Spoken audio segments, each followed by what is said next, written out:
Ciao appassionati di bonsai e bentornati sul mio canale. Nel video di oggi andremo a lavorare questo mio acero Sangokaku. Lo riconoscete perché fa i tronchi rossi.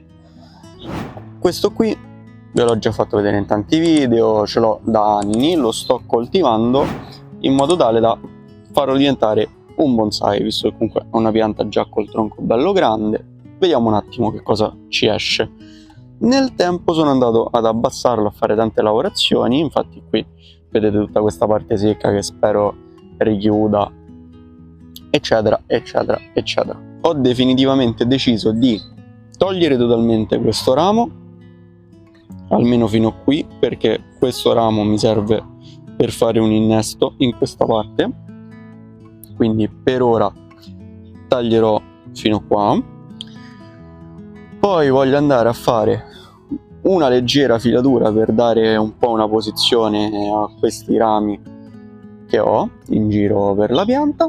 Questo ramo sono molto contento di come stia venendo perché è già bello strutturato, lo devo filare, lo devo portare un po' giù, però la pianta sta bene. Con questo ramo non andrò a fare l'innesto a foro passante adesso perché è ancora molto presto, essendo oggi il 7 di dicembre, e quindi aspetterò probabilmente quasi la fine dell'inverno.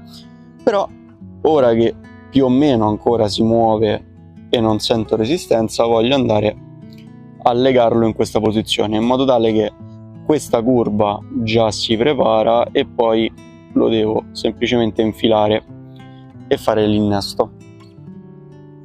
Altra cosa importante è che comunque la pianta sta facendo tantissime gemme tutto intorno, quindi sono abbastanza fiducioso di riuscire a creare qualcosa di carino. La dovrò anche andare a rinvasare in un modo corretto. Se vi ricordate, nel tempo sono andato a rimpicciolire sempre di più il vaso, soprattutto in altezza.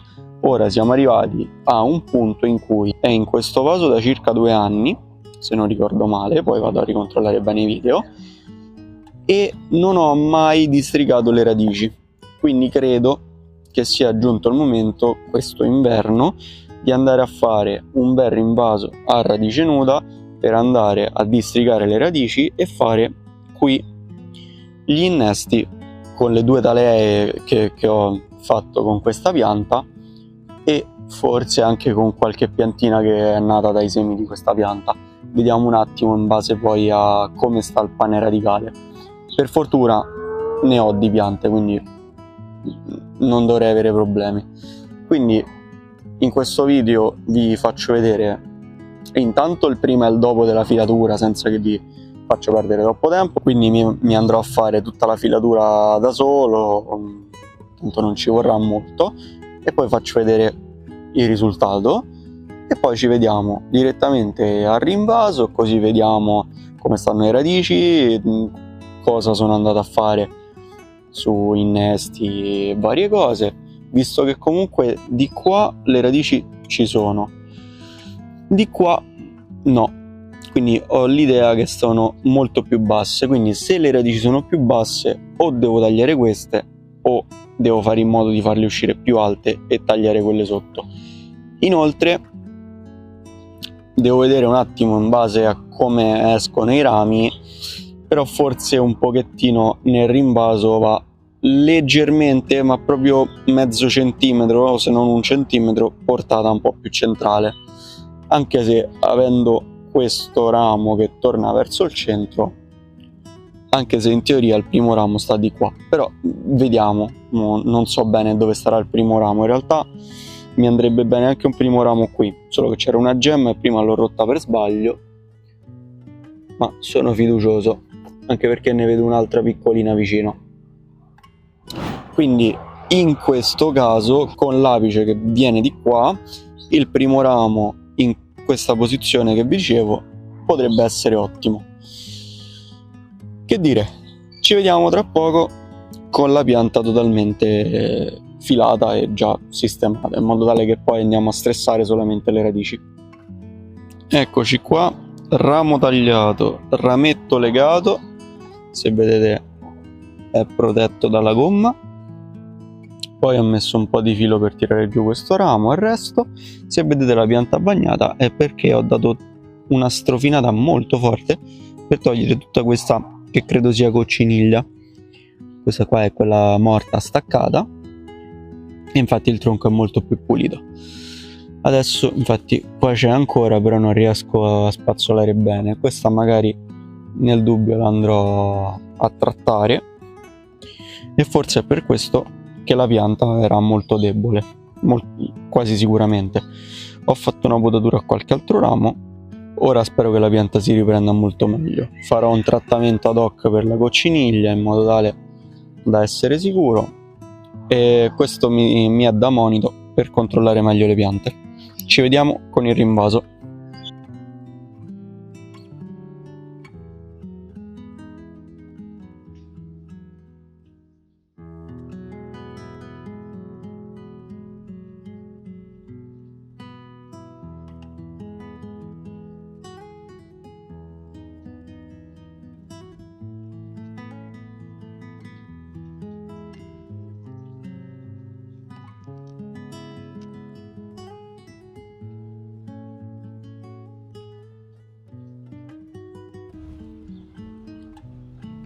Eccoci qua ritornati, è passato circa un mesetto dal rinvaso.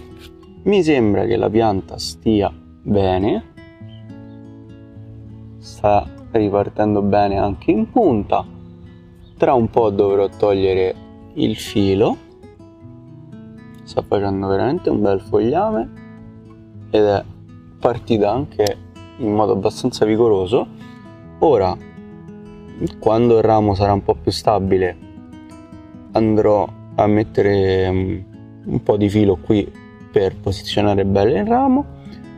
Anche i 2 innesti sono partiti, quindi spero attecchiscano bene e vadano a fare la fusione di tronchi che a noi interessa, quindi l'innesto.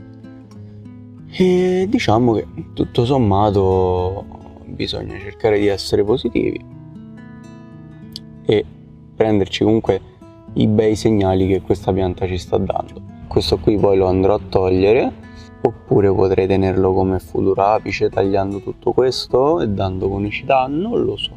Vediamo un attimo la pianta come risponde. Detto ciò, io spero che questo video vi sia piaciuto. Io posso ritenermi soddisfatto della crescita che sta avendo questa pianta, spero continui a migliorare sempre di più. Voi potete lasciarmi un commento qui sotto facendomi sapere se siete d'accordo con le operazioni che ho fatto, se sì perché, se no perché, voi cosa avreste fatto, eccetera. Se non volete commentare qui sotto potete scrivermi tranquillamente sui miei profili social che trovate in descrizione, soprattutto Instagram e Facebook.